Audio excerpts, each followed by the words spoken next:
السلام عليكم. لا تنسوا الاعجاب بالفيديو والاشتراك في القناة تشجيعا لنا لنستمر بنشر المزيد ان شاء الله. محمد الشافعي اسم الرسول والسلام ان شاء الله. طب انت بقى بيقولوا عليك انت رئيس الشارع. انا رئيس جمهورية البلد هنا. البلد ولا الشارع؟ البلد كلها. ازاي بقى؟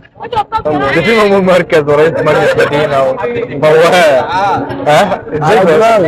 يعني انت رئيس مجلس الشارع ده. الشارع مش رئيس جمهورية الحكومة. بتاع الشارع ده.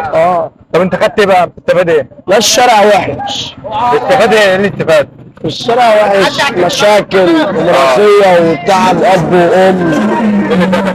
اللي اتقال دي بقى والشباب اللي هي لسه طالعه دي بقى اللي في ايدك ده؟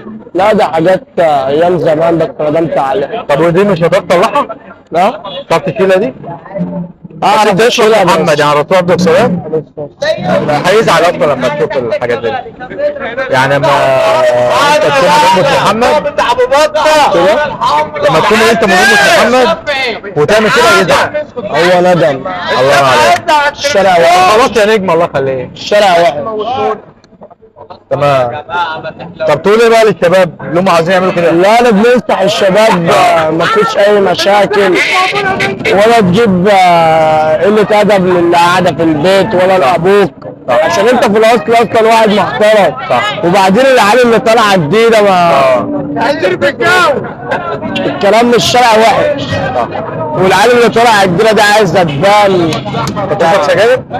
انا كنت بشرب بطلت تدخين والله. ما شاء الله ما شاء الله. طب قولي بقى اللي بيشرب سجاير.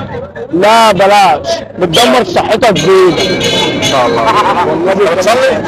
انا رجعت اصلي. ربنا يكملني على نفس الخط ده. طب تقول ايه بقى لما بصليش؟